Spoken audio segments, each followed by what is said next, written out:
So crazy news. I just turned 29 yesterday, and that means I got one more year of being in my 20s until I reach being 30.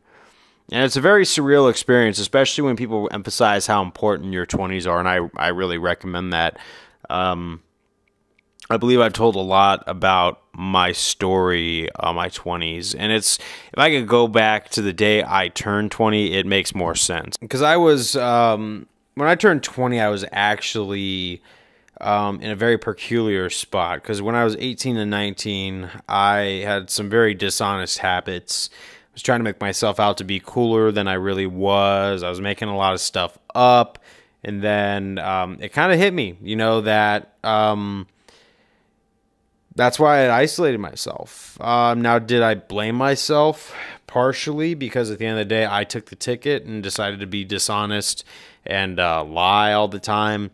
But at the same time, I was a confused kid who did not have good guidance growing up. Even though I grew up in what would be considered a stable household, my folks did not take a lot of time to teach me about life. In fact, any chance they could get to outsource it to someone else, like a weightlifting coach who would scream in my face, who didn't care, who just cared about the money, and all that other stuff, really kind of didn't do good justice. I was misdiagnosed with bipolar disorder when it was really just me acting out from being picked on and being the school punching bag.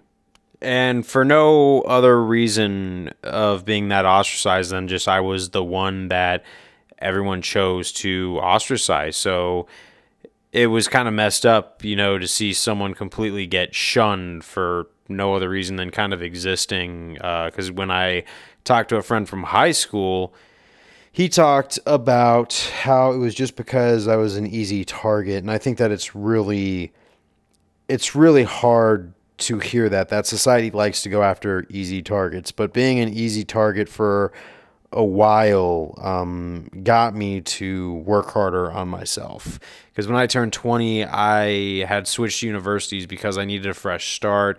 I got out of a really messed up manipulative relationship at the time, and I soon realized that I was good enough to have friends. I actually made a lot of friends over at my second university, and I had a better time. And then I kind of realized that a lot of my friends from my circles who had influenced me during my lost years of high school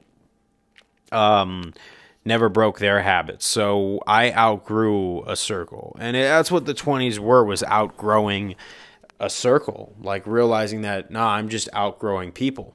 So move along. After I cut that group out, I started hanging out with another group, which eventually led to a bigger group of friends that I hung out with for about 2 years. The only problem is it was more social interaction, but a lot of backstabbiness, a lot of betrayal, a lot of drama coming from just about everywhere that you can imagine it coming from, excuse me for the hiccups.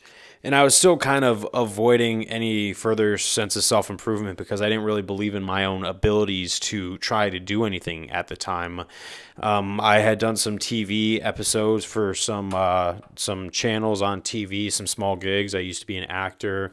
But we all know how that industry kind of turns out, and you just get discouraged because you realize it's such a small, tight-knit group, and it's not about how hard you work. So I didn't want to be that hamster running on the wheel. So I grabbed the real day job that I could find, which, although it's a miscellaneous degree, it's still a degree, and I was working full-time, supporting myself, but never really pushing myself past that. After work, I'd come home, play video games, use some substances I'm not going to repeat.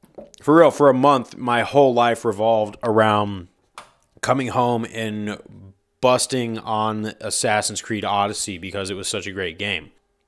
But I got into another toxic relationship in that friend group, and I really saw the drama and how no one really cared about anything except partying and waiting for their next fix.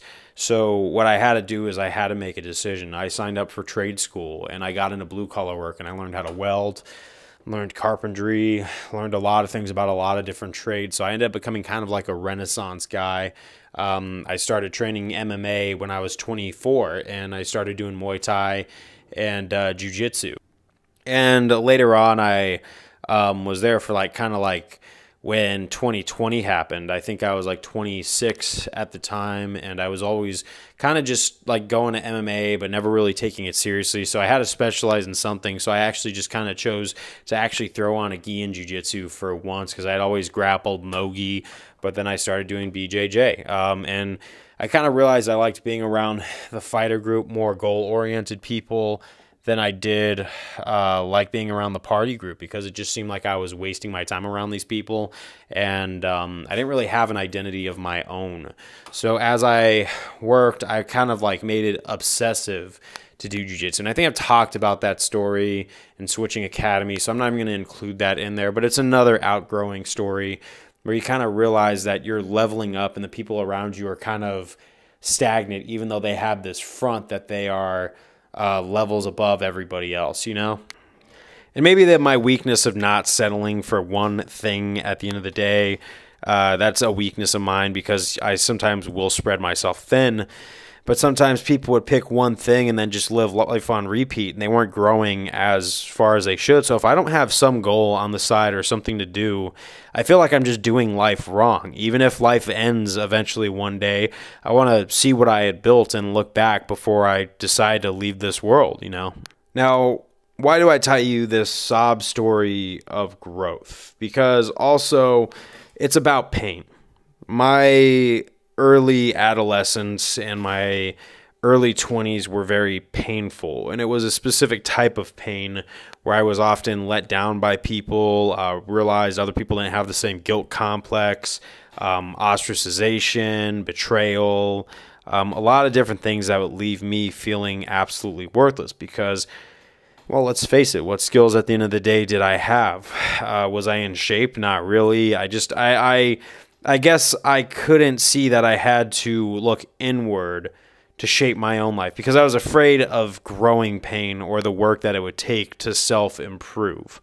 And like working out, that kind of growing pain, it does hurt. But by the time I look back, now that I'm 29 and I'm into computers and IT stuff and taking network exams and everything like that, after learning blue-collar trades and how to solder and all these things, right? Like always having a goal to learn, right?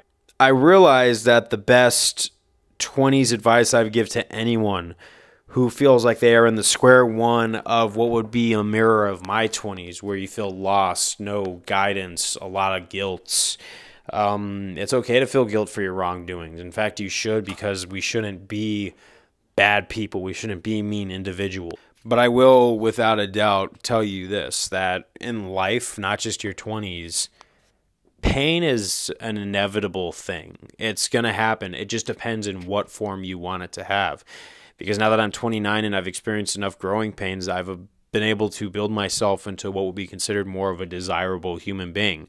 I have a significant other. I have goals. I have a place to sleep. I have sources of income. I have a lot of things going for me that, you know, maybe it might not be celebrity status, but it's a lot more realistic and a lot more modest, and I am happy with this stuff.